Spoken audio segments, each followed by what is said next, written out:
my name is Marissa Mendoza, and I plan on talking about my favorite movie and one of my former least favorite TV shows. Well, my favorite movie is called Lilies of the Field. This movie was actually a novel.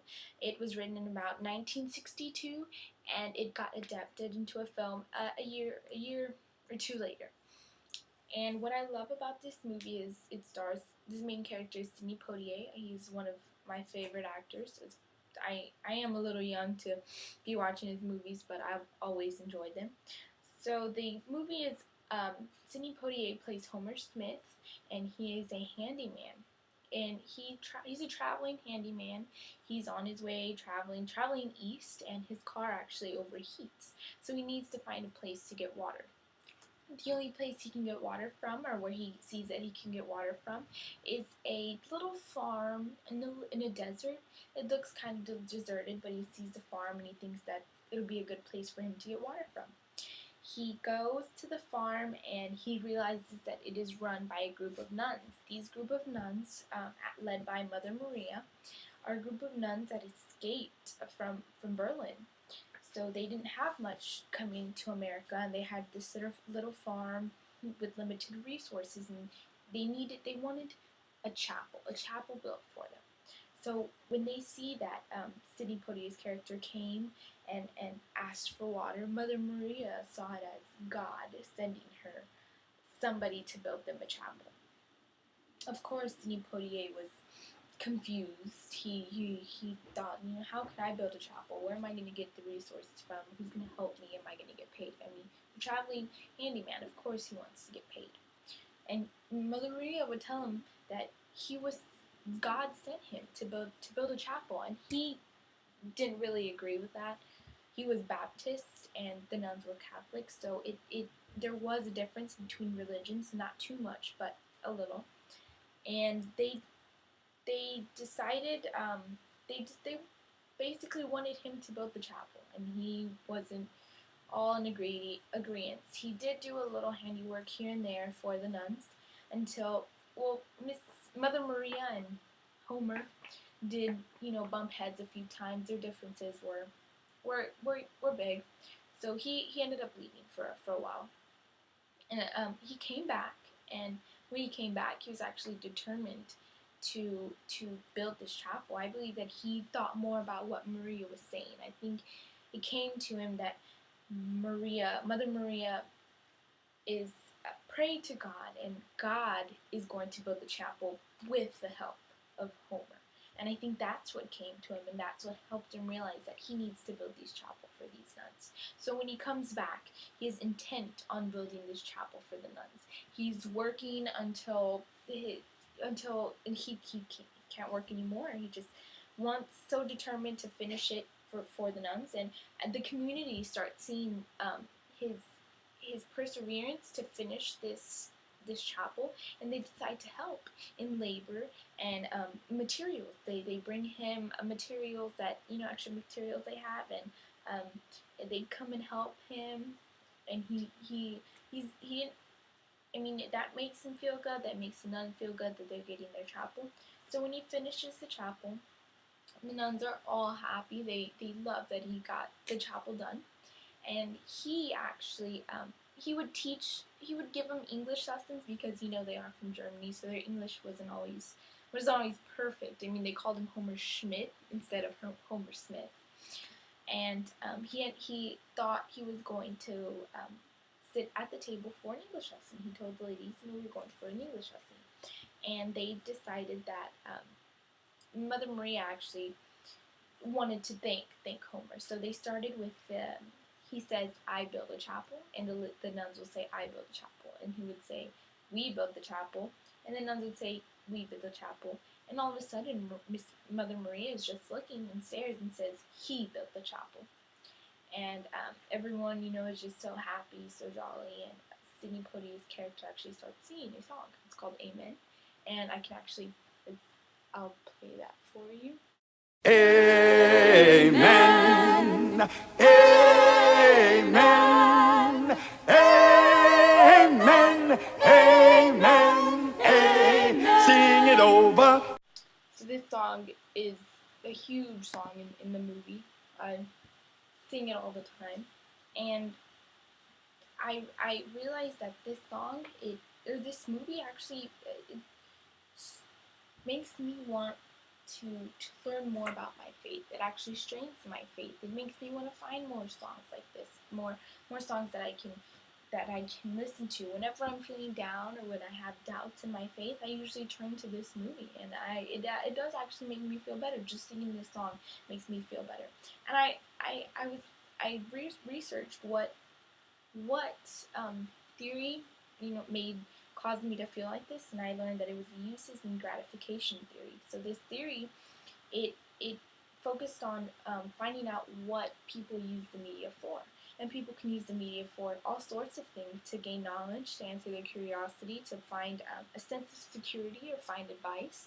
Like YouTube videos have tutorials. Someone can use a YouTube video to watch how to braid their hair, how to dye their hair. And I think I use this movie for a sense of security.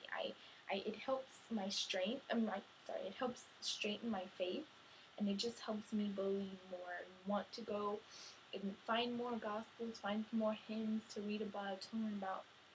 And that's what I learned from watching Lilies of the Field and researching the uses of gratification theory. And now for my, like I said, former least favorite TV show. It's called The Real World. I know it's one of the longest running MTV shows. The most recent one was in Portland. That just ended in June. It's now going for its 29th season, which is a long while. So its first broadcast was in 1992. And each season, it starts with a new city and a new group of people, so it's usually never the same people, never the same city. And it follows the cast in different aspects of their lives, just walking out, going to the doctor, going to the library. It follows them in their daily lives. And I think that it really catches a lot of drama that I feel is very unnecessary. And the cast would always get into fights. Many of the cast members would get into fights, and the fights that they got in were I just didn't feel like there was a need for a fight for some of the reasons that they got in fights for. And the cast is just, it's always a different group of cast, and they all have different races, genders, sexual orientations, political views. They are all different in their each and every way.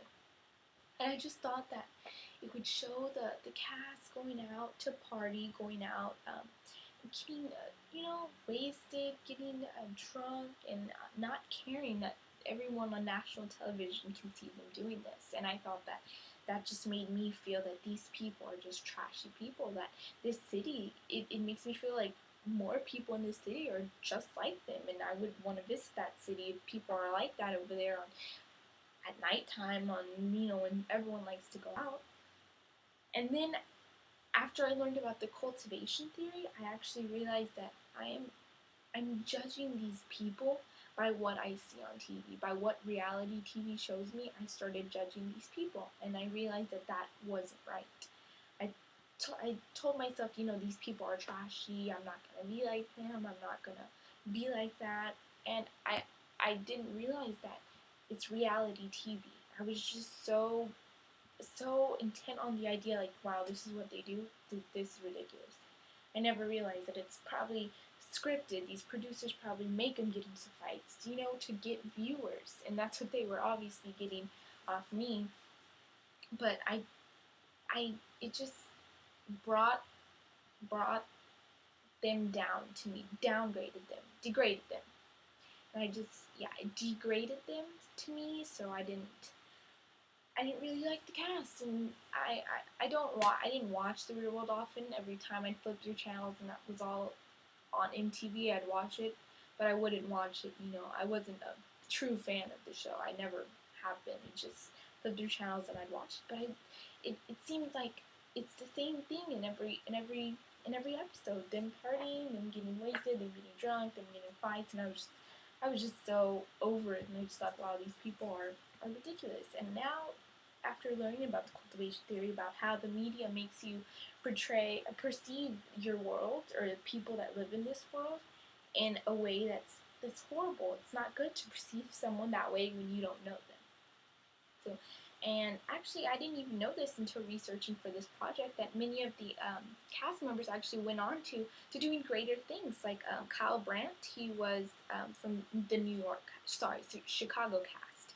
He is now a politician, an author, and a journalist. And Jamie Chung, I don't know if she sounds familiar, but she's actually starred on Dragon Ball Z, and she starred on The Hangover #2. She actually played one of the main guy's wife or fiance. They were getting married, and I would have never guessed that she was on a reality show like The Real World. From this project, both my former least favorite TV show and my favorite movie are two different subjects, and I learned how a movie can make you feel something, and I never knew that it can make everyone have a certain how the media really does arouse people's curiosity or have advice or makes them feel secure on whatever they're watching. And I didn't realize that the media actually does make you perceive the world as a horrible place, and it shouldn't. It shouldn't. I know the media focuses on violence and sex sells, but it shouldn't. And I learned that, and now I see the media and the real world and more reality TV shows different than I